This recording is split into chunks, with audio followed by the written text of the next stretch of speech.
Welcome back to the Word on Fire Show. I'm Matthew Petrusek, Senior Director of the Word on Fire Institute and the host of the Word on Fire Show. Thank you for joining us. Habemus Papam Americanum. The common wisdom up until a few weeks ago was that the Church would never have a pope from the United States, or at least not until the U.S. ceases to be an economic and political superpower. But then, on May 8th, 2025, the College of Cardinals stunned the world by electing Cardinal Robert Francis Prevost, a native of the south side of Chicago. Before becoming Pope, Prevost, who has now taken the name Leo XIV, spent nearly 2 decades in Peru as an Augustinian missionary and gained significant experience working with the global church in the Vatican. He is, to be sure, a man of the world.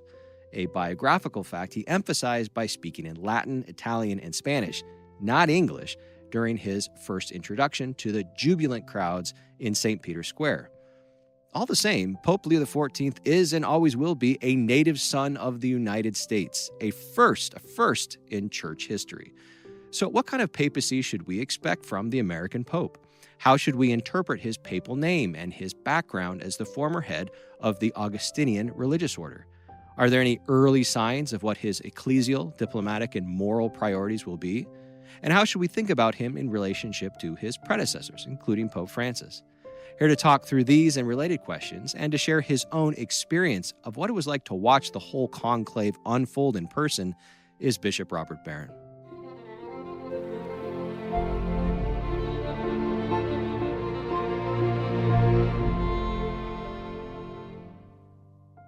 Bishop, welcome back to the studio. Thanks, Matt. Always good to be with you. So today we're talking about what we might be able to expect from a Pope Leo XIV. I'm still getting used to saying that, Pope Leo XIV papacy, and what it was like for you to be there as the whole drama unfolded.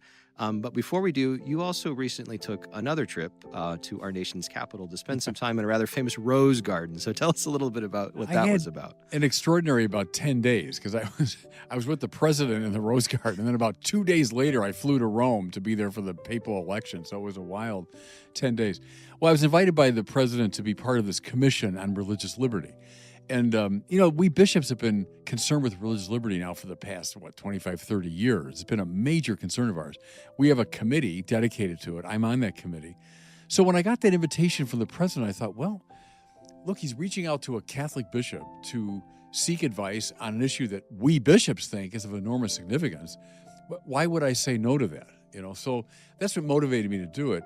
Then they invited me to come to the ceremony and do a prayer at it. So that's why I actually went to Washington. I got a terrible sunburn with my Irish skin sitting in the rose garden because the president was delayed about an hour, whatever he was doing. And then he gave kind of a long speech. And the whole time, the sun is just beating down on me. So when I got to Rome, I was in kind of bad shape. It was like when I was a kid. I would get sunburned and my skin would peel and all that. So I had an adventure in dermatology at the rose garden. But it was an interesting day. And President Trump spoke about religious liberty and lots of other things. And then he invited us briefly into the Oval Office, for pictures. And we're going to meet a lot, actually, in the coming year. I think it's every month with a couple of exceptions. And then we're supposed to produce a document by next July, by the anniversary, the 250th anniversary of the country, recommending, some changes and maybe in our public policy and about religious liberty. So that's the charge of the commission. A person I thought of a lot after I got the invitation was the famous Father Theodore Hesburgh, who was president of Notre Dame University back in the 20th century from, I think, 1952 to 1987. Hesburgh was a major public figure, and I checked this with my friend, Father Bill Miscampbell, who is a biographer of Hesburgh. He said, yes, he served on 16 separate presidential commissions under 5 presidents, 2 Republicans and 3 Democrats. So Hesburgh, civil rights and many other things. I thought, well, that's really what I'm doing here is accepting invitation from the president. And something Hesburgh said, I noticed, was it's hard to say no to the president. And I think that's true. Not that you're co-opted or brought into endorsing every single policy, but on this particular issue, he's seeking my advice. Right. I'm happy to give that. Well, this news was widely cheered within the church, online, and outside of the church as well. But some usual quarters of complaint registered some principled objections. So what do you say to critics who say, look, a Catholic bishop does not belong on anything formally to do with any administration. I just think that's false. All he's asking for is advice in the formulation of public policy. Why not be a Catholic voice around that table? If the president's reaching out to say, help me formulate good public policy in this regard, we think it's very important, and he wants a Catholic voice around the table. Why would I say no to that?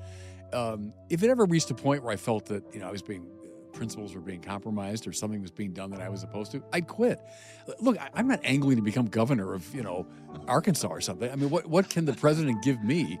I got a sunburn from being in the Oval or in the Rose Garden, but I mean, I'm not angling for political position. Right. So what's the benefit? Yeah. No. So I just see myself as offering a Catholic perspective on these things, and the commission will last maybe for a year, and then it'll be over. Yeah. So no, I think those are silly objections. Yeah, it's a highly commonsensical And then response. again, the same thing will be against Hesburgh. Why not go after Hesburgh for 16 times becoming a presidential commissioner? Right. Well, let's now turn to today's topic, which is looking at this new papacy, the stunning election of Cardinal Robert Francis Prevost to the papacy, who's now taken the name of Leo XIV. Before analyzing his background, his theological influences, the significance of his name, everybody wants to hear what the experience was like for you to be there on the ground before the conclave started to its conclusion. What was that like? It was exciting. I was there 12 years ago doing commentary for NBC. And it was funny, Matt. I don't remember that as being, how would I put it, as being somewhat exciting, or I wasn't nervous. I was just there, and okay, they're electing the Pope, and who's it going to be? Well, let's find out. This time around, I think everybody was a little more on tenterhooks, and well, who's it going to be, and what direction will the church go in? And so there was that excitement about it. Do you have a sense of why there was that difference? I don't know entirely. Maybe just for me, because I'm a little more engaged. I wasn't a bishop, 12 years ago. I was rector of the seminary at the time, but not a bishop yet. But there was great interest, excitement about it. And then the way the election unfolded was so surprising, because a lot of us were expecting a longer conclave, that there'd be more divisions and they have to kind of work through and maybe find a compromise candidate. So I was predicting, Friday, and maybe there'd be 7, 8, or 9 ballots or something. Turned out to be exceptionally fast. And I was actually on the roof of Bambina Maria, which is this religious house right next to St. Peter's, and NBC was on top of that. Or maybe it was the Augustinian, but one of the two. I was right there overlooking St. Peter's, and I was being interviewed, and I was just responding, looking into the camera. Nobody at that moment was expecting white smoke. That's no right. one. Yeah. And I'm just talking away, and suddenly behind me is this roar goes up. And I was like, wait, what are they possibly reacting to? And then someone goes, white smoke, white smoke. So that was unexpected. Then I had to race over to Fox News, because I'd agreed to be with them when the Pope came out. So we raced across the city of Rome. And then when the announcement was made, I was even more flabbergasted. Right. Prevost's name had been mentioned, but all of us, myself included, all the commentators were like, I suppose it's possible, but they're not going to elect an American.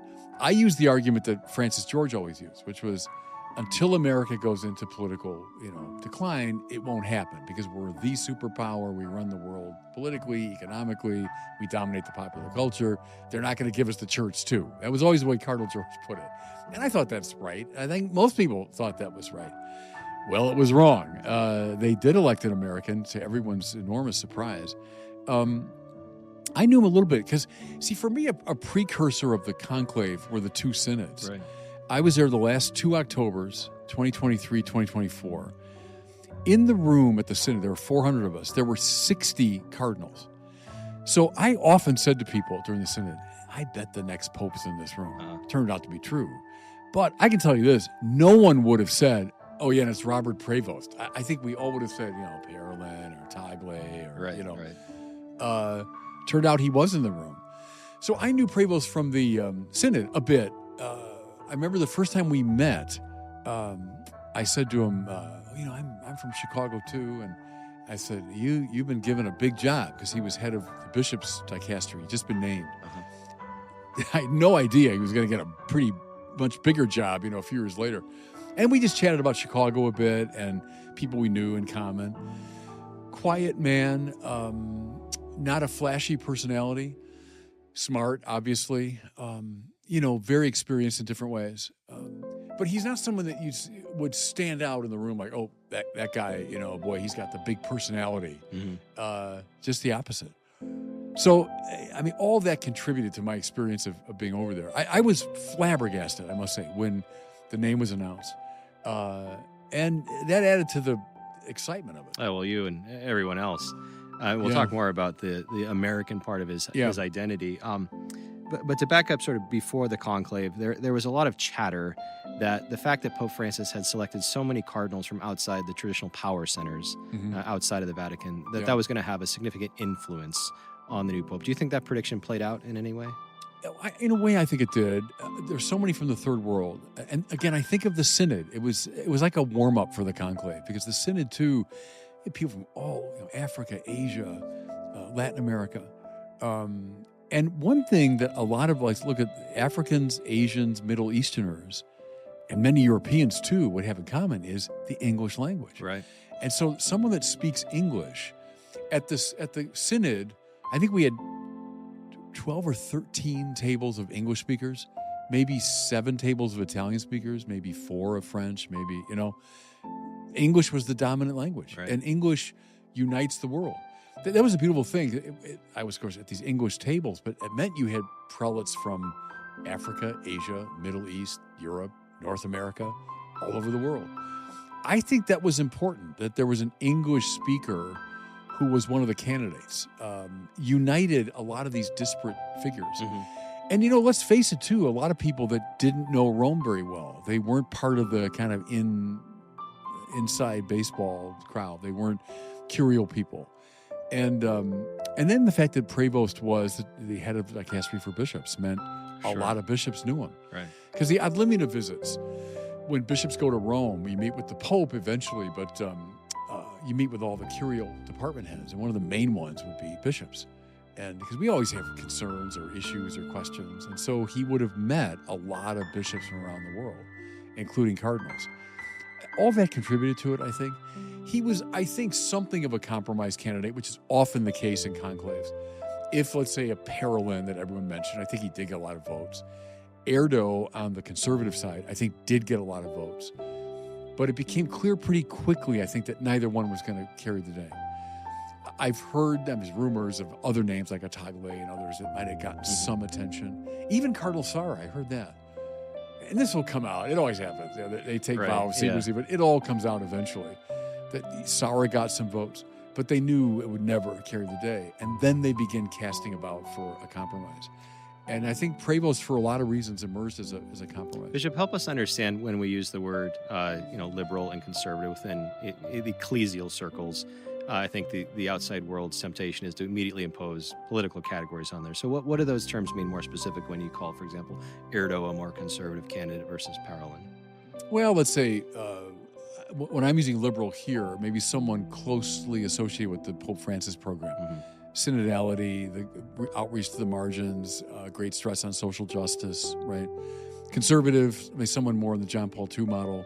Erdo would be seen as a John Paul II type figure, perhaps more concerned with doctrinal clarity, with the new evangelization, etc. So I'm speaking very broadly there, but there are some of those ideological points of demarcation.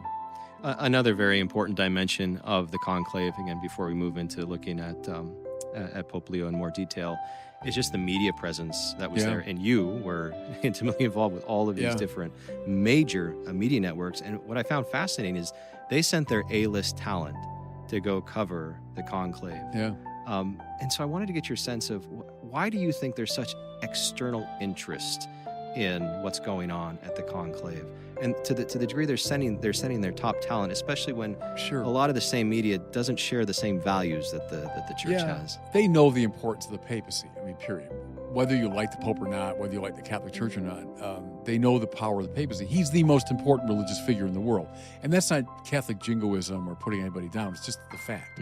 The most recognizable, the most influential religious leader in the world is the Pope.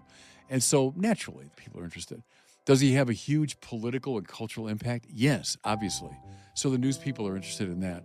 Also, I would say the inherent drama of it. I mean, no one does drama better than the Catholic Church. Yeah, And that's true. we invented it in a way. That what we call theater and all that often it really came out of the Catholic liturgy. Yeah. And so just the fact of, the smoke and the Sistine Chapel and then the dramatic appearance of the Pope on the loggia. I mean, all that stuff is so beautifully crafted, and it's just designed for television and designed for drama and what's happening. And no one does that better. And so, the news people, they all love that.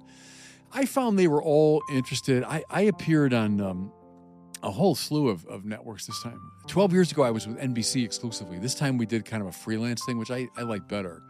I was on CBS, NBC, ABC, CNN, Fox, EWTN, all these different outlooks. And they were all good. They were all interested. They would usually, by the end of the brief interview, try to get you into a political position, And I would just tend to deflect those questions. Yeah, you did so very deftly. But That's what I would do. They always tried to do that. Yeah. Yeah, I would talk about Catholic social teaching. I think this Pope is coming out of a Catholic social teaching tradition, which is Right. neither left nor right. And, but I found they were very interested and they were, pleasant and friendly. As part of my duty as host to represent our loyal viewers, burning questions, I have to ask you, Bishop, about the Panama Jack hat. Oh. Which you got a lot of compliments on, by the way. Yeah, no, I was happy about that. It was the sunburn. It's from Donald Trump. It was the fact that I was in the Rose Garden and I got this terrible sunburn. Yeah. So my skin was kind of peeling. It was like being a kid again. I played too much baseball outside as a kid. And so I'd come to these interviews and, my skin, I had to kind of give me extra makeup and all this. So then someone said, look, get a hat. Yeah. So protect yourself.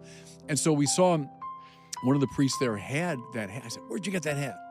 And he told me the store. And so we just made a beeline. It was 10 minutes away. And within 5 minutes, they had the right size. And I said, all right, I'll take it. And so I wore it.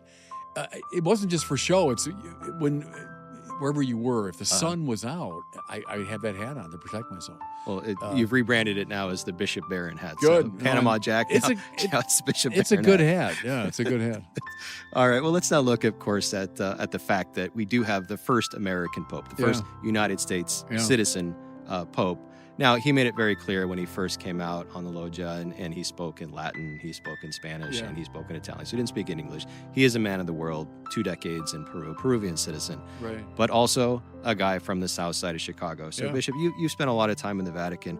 What's your sense of how the Vatican sees the American church, and are they going to impose that perception on the new Pope? The line that was going around all the time was that people evidently were saying he's the least American of the Americans. I frankly find that insulting. It is insulting.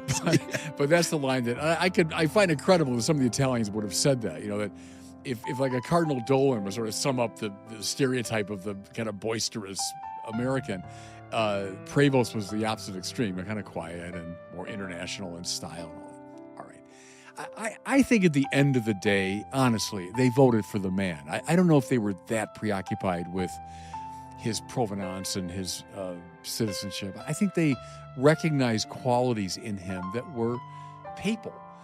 So I don't know if there's any great statement being made. People ask about, was it a rebuke to Trump and all that? I just don't think they were thinking along those lines. They saw him as a guy, for a variety of reasons, uniquely positioned for this job. So I don't know. I wouldn't want to overstate the American thing. So you noted the importance of the fact that he's a native English speaker in getting elected among the cardinals. Yeah. How about for the sort of the future of the church, especially evangelically, the fact that we now have a native English speaker who's going to be speaking to the world? I think it's great, and I'm sure already it's awakened a deeper interest in Americans in the church. I've thought a lot about this. I've now lived through a number of popes, and I've been bishop under going back to. Francis. Of course, Francis may be a bishop. But, when you meet a pope, you think, okay, now what language will I speak? And will I understand him? And, he's coming from a totally different cultural background. The fact that if I have the pleasure, I hope someday to meet Leo as pope, that I'm going to a guy from the south side of Chicago. Yeah, right. That he's someone completely from my world. I think I said in a couple interviews, he grew up about a 25-minute drive from where I did. I grew up in Western Springs, southwest suburbs. He grew up in Dalton. good traffic, he'd be there in 25 minutes. We're roughly the same age. He's maybe 4 years older or 5 years older than I am. So we're from the same, cultural matrix. That's interesting that I'll approach the Pope in a very different way, and that's all to the good.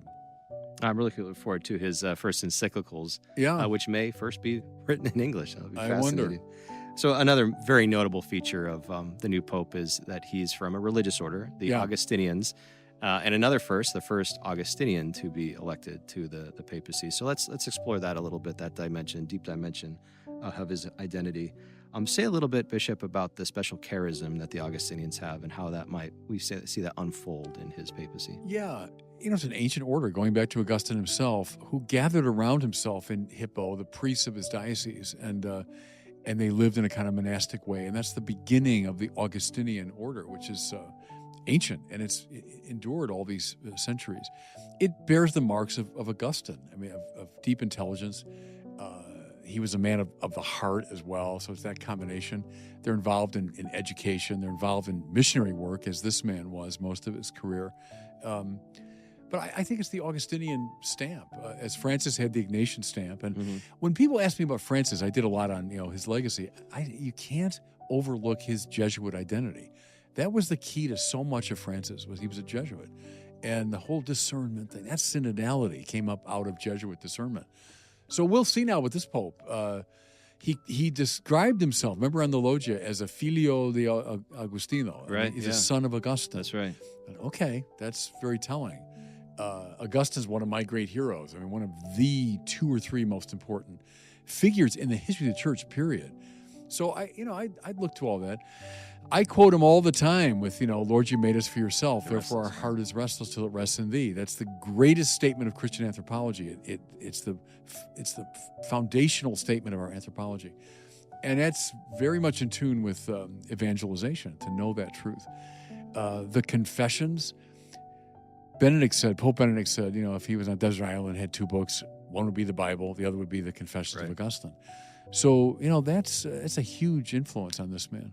One of the major theological themes in St. Augustine is this hyper awareness of the depth and depravity of sin, of original sin and ongoing sin, and then the correlation of the absolute beauty and necessity of grace, so those 2 things together. Right. Do you see that as sort of influencing how he's going to see his relationship, not only with the church, but with the world? We're going to get a more sober analysis of the possibility of temporal peace, things like that? Yeah, we'll see. Right, and like the City of God. Right. One of his, 3 greatest works, and setting up a contrast between Rome, essentially, as this kind of paradigm of the city of man, and then the church, the city of God. And a very clear-eyed sense of the fallenness of the world and the way we organize ourselves politically as being deeply compromised. Augustine saw all of that and saw the church as this little, like Noah's Ark, kind of bobbing its way through the centuries, but the bearer of the true order of things. Summed up, Augustine says, in right praise. That's for the liturgy. Right. And I've used, ever since I read that, I've used it as a basic idea in my own thinking, is, right praise, wrong praise. And we organize ourselves incorrectly in the measure that we praise something other than God. That's always the question. So like a secular society, it's never really non-religious. Everyone's religious. You worship something. So secularity worships, pick your poison, money or sex or pleasure or power or freedom, right? Well, then you're going to organize yourselves in a dysfunctional way if you do that. But if you worship the true God, now the right kind of society will emerge. I think, sure, that's bound to influence this man's thinking. It's his whole formation. What do you take of the motto he chose, which in Latin is in illo uno unum, which means in the one Christ we are one? That's Augustine too, Right. And in his coat of arms, he's got the Augustinian, the pierced heart, right, which is a symbol of Augustine. And you think of, the cor ad cor loquitur of Newman, which is kind of an Augustinian with the restless heart. And all that.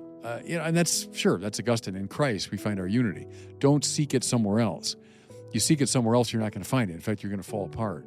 So, right, in the one Christ, we're head and members. And so the totus Christus, Augustine says, the entire Christ, that's the church, head and members together. Where's that expressed? In the liturgy. See, and I'm influenced there by Pope Benedict, who was deeply Augustinian. Where again, the liturgy is not some little, side offering for hobbyists of Christianity. It's what it is all about. The liturgy is where we act out who we are, right? So we'll see with this man too if the liturgical interest plays itself out. So that was Augustine's commentary on Psalm 127, and I looked it up just very briefly. I thought it was interesting. It says, "Unless the Lord build the house, they labor in vain who build it. Unless the Lord guard the city, in vain does the guard keep watch." Seems to be a shift from a focus on what can we do as individuals, what can we do in the world, to what is the Lord doing. He's the doctor of grace, right? So grace comes first, right, and all that.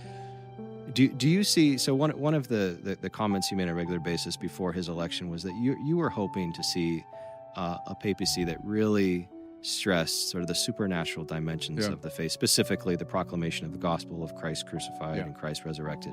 Are you seeing indications that that's where this papacy is already moving? It's the first thing he said, isn't it, about declaring the risen Christ in the gospel? Yeah, see, what was annoying me, and I said this, I think on X, and I said it on TV as well, is this relentless politicization. So, right. I mean, what's your political position on immigration? Well, all right, there are ethical and indeed political implications that follow from the gospel. True. But the gospel is not your position on immigration. The gospel is Jesus Christ risen from the dead. That's the good news. Are you able in a compelling way to announce that? Do you believe it? And do you want the world to know about it? Now, from that, follows conversion. From conversion follows moral renovation. From moral renovation follows certain political convictions. Okay. But when we rush to, what's your political view on X, Y, or Z? We're missing the forest for the trees, or we're missing the essential thing. The Pope's job is to declare the resurrection.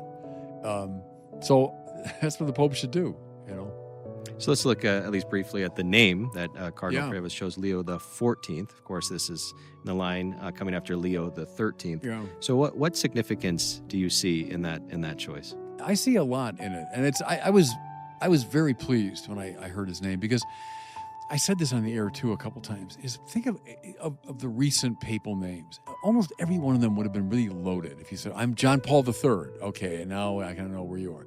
I'm John the 24th. All right, now we know this guy's going to. Yeah. I'm Pius the 13th. Okay, almost any, or I'm Francis II. Right? Any of those would have right away pigeonholed someone.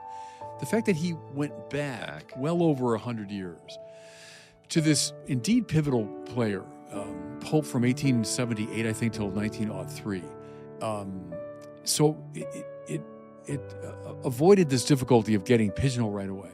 And he chose someone who indeed is reverenced by more liberal Catholics and more conservative Catholics. Leo XIII, the father of the modern Catholic social teaching tradition, Rerum Novarum. So you might say the liberal Catholics really like that, social justice. At the same time, Leo gives us the St. Michael prayer. Leo, who saw very clearly that the 20th century would be a century that belongs to the devil and would be marked by the worst kind of moral outrage. And if someone's saying that in whenever he said that, they were late in his life, let's say 1900. What are you talking about? The 20th century is a century of progress and science and, economic reform and liberation. No, it's the Christian century, indeed, that the magazine. That was the confidence. He was right. I mean, the 20th century, arguably, is the worst century in human history in terms of the piling up of corpses. So, I mean, talk about someone who was very clear-eyed about sin and all that. Well, that was Leo XIII. Right. He's also the Pope of the Thomistic revival, which is very close to my own heart. He wanted to use Aquinas not as a way to go back to the Middle Ages, but to creatively engage modernity. The Church had said no largely to the political revolution of the 18th century and the philosophical innovations of the 19th century, especially Marxism. Leo is I would say, balanced and nuanced yes and no. And he's using Aquinas to make that response. My point here is that he's kind of, in a good way, all over the place. You can find things that liberals really like, conservatives really like, moderates really like in Leo XIII. So choosing that name, I think, was a real bridge-building move on his part.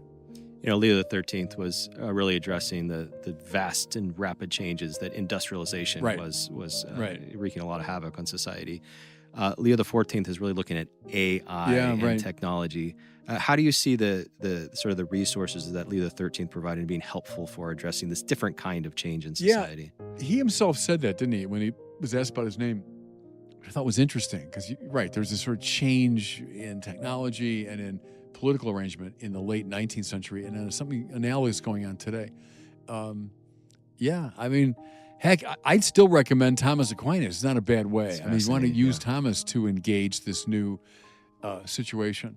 But no, he's very alert to these things, which I think is quite interesting.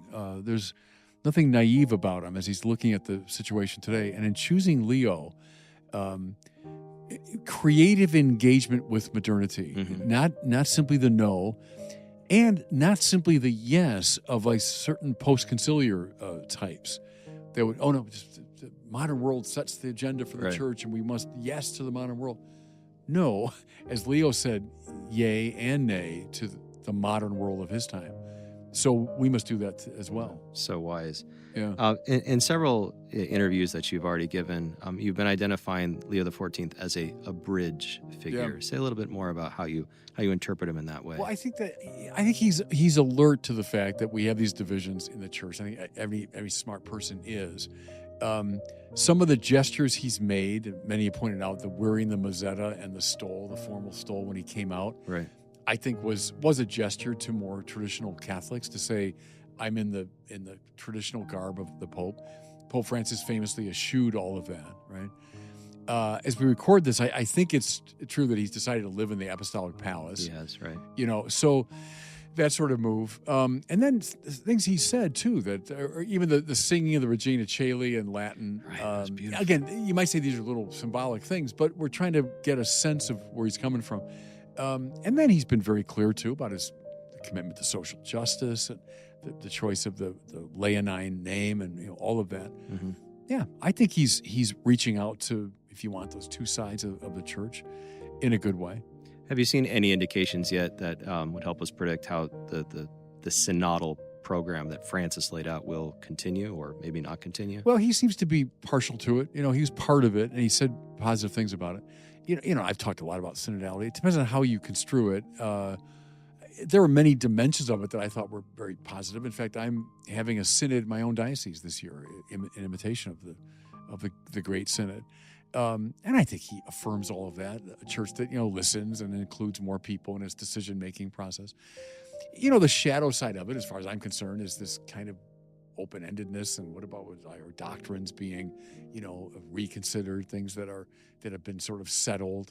Are they being unsettled? Mm-hmm. Or this sort of permanent debating society equality, like we're just going to keep talking to each other about these things endlessly, that we forget about the evangelical mission. That, to me, is the shadow side of synodality. My hope would be he retains what's good in it and cautions what's bad in it as it goes forward. But we'll have to see. And finally, Bishop, before we turn to our listener question, what would you say are the 2 or 3 most pressing issues, both within the church and in relationship to the world, that Pope Leo is going to be confronting? Well, first of all, I'd say that the new evangelization. I'm looking at the West. I think disaffiliation, especially of the young, being attentive to these positive signs right now of younger people who are turning toward religion. I think that's still, from Vatican II through the post-conciliar popes right up to him, is still the mission, the new evangelization, expressing the faith in a compelling way. Inside the church, the financial stuff. I heard that a lot when I was in Rome, and that's not my area. It's not my bailiwick, finances, But a lot of people said the cardinals are well aware that the church is in some trouble financially. And maybe we underestimate the role that his being an American played in, someone that can handle finances, or reconnect the church to some of its American supporters, some of whom fell away during the Francis years. Mm-hmm. Maybe. But I think he does have to confront that issue. And I do think clarifying the synodal reality, as we just said, would be a desideratum. To take what's valuable in it, but also to caution, what was problematic in it, to kind of ride herd on synodality, I think would be a top priority of this Pope. Let's now turn to our listener question. Today we have Paul, all the way from Indonesia, again showing the reach of the ministry, asking about contemporary misunderstandings of Catholic theology. Hi, Bishop Barron. This is Paul from Indonesia. My question is, what do you believe is the most misunderstood aspect of Catholic theology today? Thank you, Bishop Barron.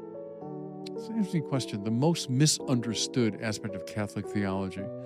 Well, you know what? I guess I would stay with this, that people think we're obsessed with sex and that we're just puritanical. We don't like sex. It's all about limiting our sexual experience. That's what, and I said before in regard to politics, yes, we get to those issues because they're implications from the gospel. But Catholic theology is about the incarnation. It's about the glory of God being a human being fully alive. It's about God's non-competitive transcendence. It's about grace. It's about liberation from the slavery of sin. That's what it's about. We start with all that. We lead with that. It's about the liturgy as the display of the Christian life. Then we get to issues political, moral, and ultimately sexual. The trouble, I think it's misunderstood as, well, Catholic theology is all about, saying no to people's sexual desires.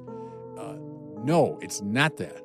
And when the church says no, it's always a no to a no. Because in Christ is always yes. He's only yes, Paul says. So when the church says no, don't do that, it's because that in question is something negative. That is something destructive. So the church says no to the no, which means it's saying yes, right? So I think that's the most misunderstood dimension of the church. It's the heart of affirmative orthodoxy, right? Affirmative orthodoxy, right. Well, thank you so much, Paul, for your question. If you would like to ask Bishop Barron a question in a future Word on Fire show, please visit askbishopbarron.com. That's askbishopbarron.com. And as always, we love to hear from you. Well, Bishop, this is going to be a highly watched show, I know. Thanks for the conversation. Looking forward to the next one. Always a pleasure. Thanks. That does it for us today. Thanks for joining us on the Word on Fire show. If you're interested in learning more about how Word on Fire can help you grow closer to Christ, become a better evangelist with and for others, and work for the common good, consider joining the Word on Fire Institute. Check us out at institute.wordonfire.org. That's institute.wordonfire.org. And we'll see you next time.